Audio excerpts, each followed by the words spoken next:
What's up, YouTube? Y Scorpio back with another reaction. This time we have Nightmare Files. 3 creepy true stories with real footage uploaded March 13th, 2021. Now, see, it's been so long since I listened to some true scary stories. I've mostly been on like scary videos and stuff like that.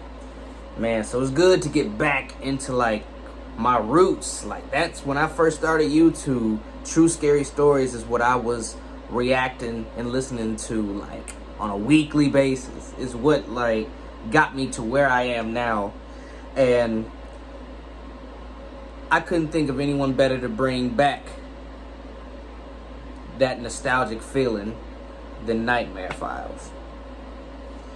Now, remember, because of the vote that I had, y'all getting 2 true creepy story videos, 2 creepy pastas, and 2 scary videos from Nuke's Top 5. This is creepy true stories with real footage. So this is kind of like true stories and scary videos in the same video, killing 2 birds with one stone. I'm gonna still give y'all those 2 scary videos from Nuke's Top 5, but this is like, I like how this is rolling out. So, hey man, I don't know. Y'all already know all the important links are down in the description. So without further ado, let's get into this. I'm not gonna lie. Red flags went up immediately. 1, this guy looked too old to be here. 2, he smelled like Dookie. And 3,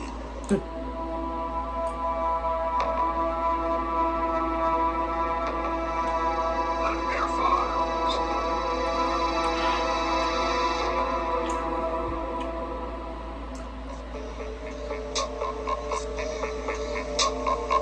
I've seen that clown video. That shit, it's unnerving as hell. I came on you.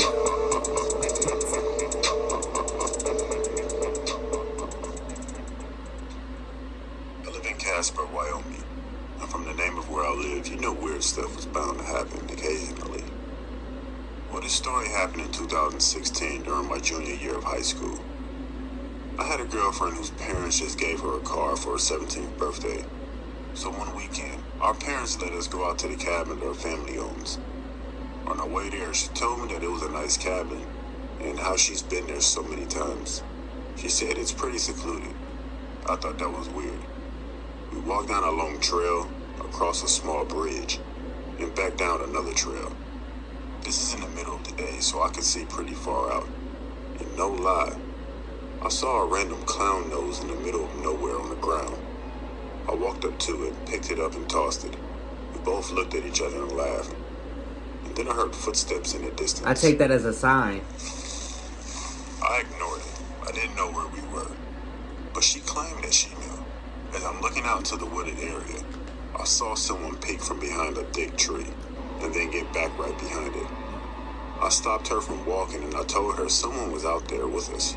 She told me not to worry, but I wasn't used to being out in the wilderness. Getting I followed. told her that I know what I saw, and that there's definitely someone out here with us. Eventually, we stopped at some cabin. It's not really what I thought it would be, but it looked nice. It was like another house, honestly. It also had their family bikes in the back. I was worried that there were no other cabins around. She told me that there's security cameras all around this place, so to not worry. I brought some games to play, because we knew it was going to rain, and we would have to stay inside, as it got dark outside. We snuck alcohol from our houses and brought it with us. The first night there, we drank a lot and pretty much passed out. I had weird dreams about this guy that I thought I saw in the wood, but he was dressed in a clown suit standing in the corner of our cabin just watching us at night. I probably thought that because of the whole clown pandemic that was going on in 2016. The next day, we went out hiking for a bit. When we got back, our door was open from the wind, being that it was pretty windy that day. At least that's what we thought. Again, on the second night, it began to rain when it became night. At some point, we were watching TV, and then all the power went out. So we had no lights, nothing. And out of nowhere, lightning struck pretty close to us, and it lit up the whole area. I swear when that happened, I saw the silhouette of a person standing outside the window near the front door. We both saw the silhouette and ran to the door to make sure it was locked, and it wasn't. I locked it, and luckily I did because someone started to mess with the door handle. Once this guy noticed that we noticed him, he started to bang on the door. I started to yell for the man to stop, and then I hear, "I'm sorry. What was the plan? Can you let me in now?" I told him to leave us alone. Yeah, alright. That I have a gun. He then said, "No, you don't. You're only a kid." My girlfriend was calling the cops. And when she was done calling the cops, she called her dad and he began to look at the live security footage on his computer. And he told her to stay inside. He then began to drive here, but he stayed on the phone with her. It's not far from where we live, so he'll be here soon. The man began to check every window for entry, but there's bars on all the windows. Good. He was eerily calm, and that freaked me out more than anything.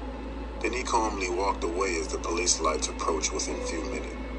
Shortly after the cops arrived, my girl's father's dad arrived. When he came in, he yelled at us for drinking. We told the cops what we saw and what I saw in the woods. We went back to our house, and her father was looking through the footage from earlier that day and the night before. He called us in the room and showed us what he saw from the night before while we were asleep. This is what we saw.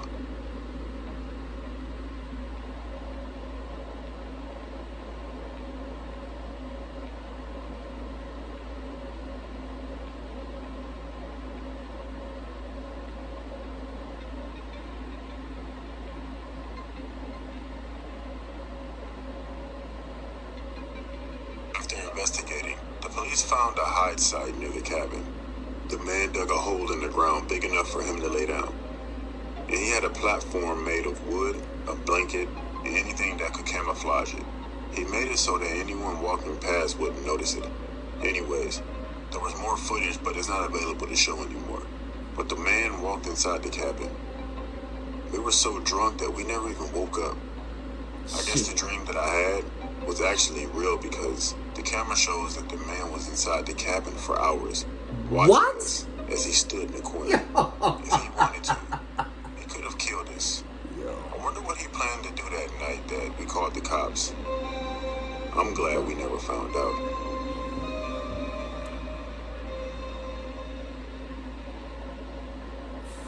First video getting back into the true scary stories and people already bullshitting. Hours? Come on, fam. I have a friend who grew up in India. He recently went back to visit his family. He told me that his family and everyone from the area that he grew up in believe in stuff like skinwalkers, wendigos, witches, and even aliens. Anything considered paranormal, they definitely believe in it. So every time he goes back to visit his family, it would be for a special occasion, birthday, marriage, and other events. He told me that he would always stay with his cousin in his apartment because they're the same age and would go out partying all the time. But he lived in an awkward neighborhood. You'd always see weird stuff there.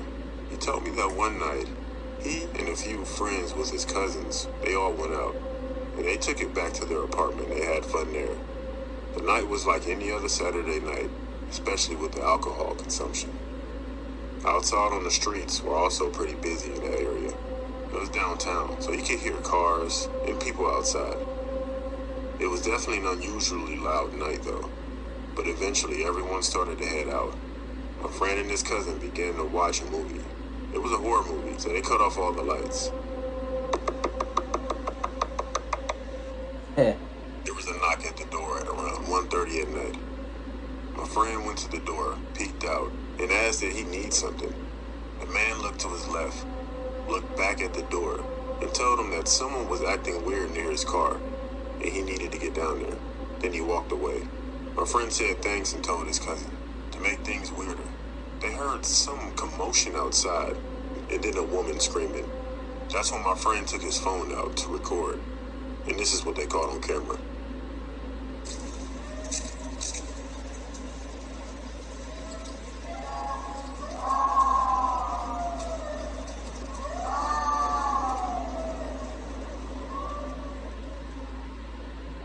Once they looked out the window and saw the crowd, they ran downstairs to see what was going on. They saw everyone pointing towards something. Everyone kept saying the boot, the boot. It's spelled B-H-O-O-T. It's some kind of demon that they believe in that can take any form, from human or either animal.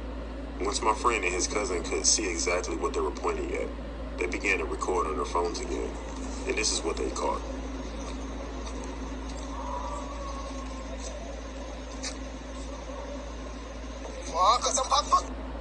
Few people ran back there that we were jumped into, but nothing was there. To me, I could tell it wasn't human, but not sure if it was a monkey or not. From how weird that night was going at that point, that could have been anything. I'm good.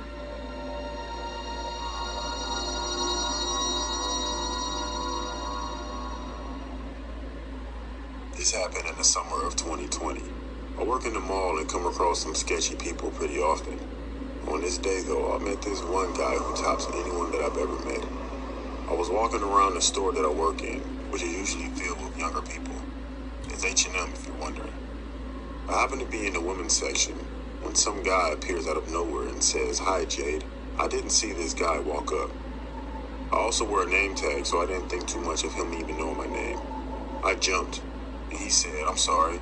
People usually never see me coming until it's too late." I thought that was the most awkward thing you could say to anybody.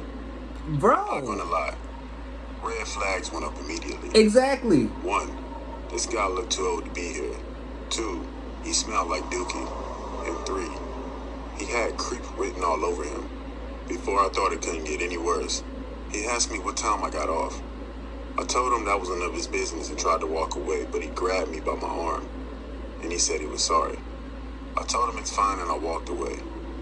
A few hours later, I clocked out and began to walk to my car. And I saw the same guy standing in the shadow near my car.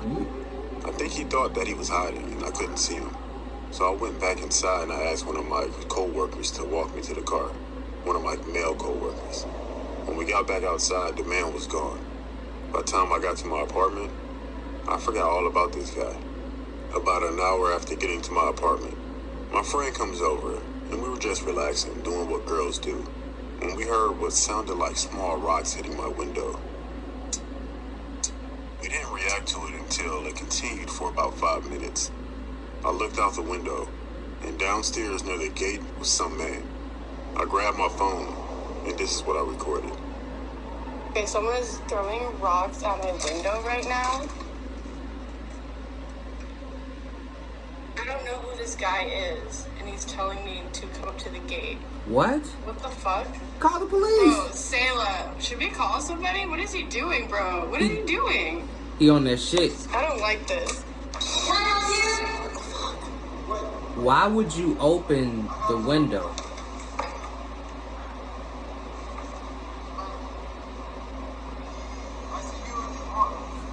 Bitches wanna die. Hell no.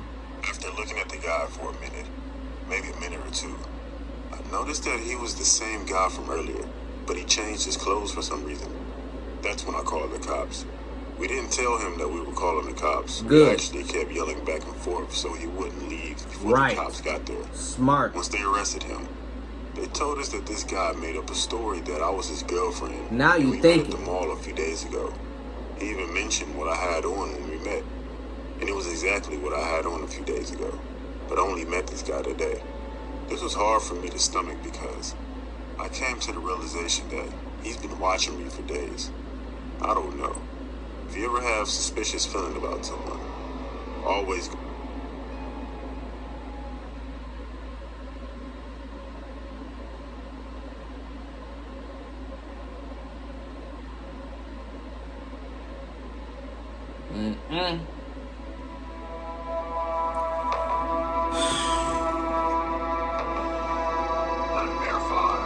Y'all were playing around at first. Then you started thinking. Like, here's the problem. When people get into weird situations like this, the first thing they do is tell the creeper, their assailant, whatever, I'm calling the cops. No. If you can help it, stall them. Procrastinate like a motherfucker. While you calling the cops, you making sure this motherfucker or these motherfuckers, if it's safe enough to do so, you make sure him, her, them, whatever, they don't leave. You make them think that you're going to entertain them or, you know, reciprocate with their advances on whatever they're trying to do. If you can do so and if it is safe. And all while you stalling them, the police are on their way. So that way, when the cops get there, unlike a majority of these stories we be hearing, the bad people or bad person is still there when the cops arrive and can be arrested, instead of this motherfucker being long gone by the time the police come. Like, I'm just saying, they were bullshitting at first because I wouldn't even open the fucking window. Y'all want to hold a conversation and shit with him, but they flipped it around on his ass because they used that to stall him until the police came. They wasn't thinking at first when they opened the window, but they were thinking at the end. So I give them some credence for that. The dude in the first story, bro, you need a new girlfriend. Because, first of all, you're not going to take me out to the woods. I'm black. We don't fuck with nature like that. But you're not going to take me out to the woods. And then I tell you I saw something. And I tell you I'm hearing stuff. And you say, oh, don't worry about it. It's nothing. It's just nature. No, bitch. No. There's something out here that's following us. He even said, you know, not used to being in the wilderness. We don't do that shit. So every little thing we hear or see is suspect. Like, fuck, man, you need a new girl, man. His girl almost got him got. That's a damn shame. Man, I like this video, man. This is exactly what I needed to get back into these true scary stories. Man, like I said, I couldn't think of nobody better than Nightmare Files for a re-entry into true scary stories, since he just puts them out so frequently. Like, he's so consistent with his content, man. It's crazy. Oh yeah, and then in the second video, there's this Wendigo or the boot creature outside. Everybody want to run outside and inspect it. Like, this thing isn't human. This thing will snap you in half, and y'all want to run up on it with your cameras out and shit. You know, bro, I know a picture's worth 1,000 words, but a video is priceless, especially when you dying at the end of it. So it ain't worth it. That's all I'm saying. Thank y'all so much for watching the video. I hope you enjoyed. I hope you drop a like, a comment, share the video. Join the crew, because we always recruiting, to make sure that bell icon is tapped so you will get notifications every single time I drop new content. That is all I got for y'all. Until the next one, be safe, be blessed, be smooth. I'm out of here.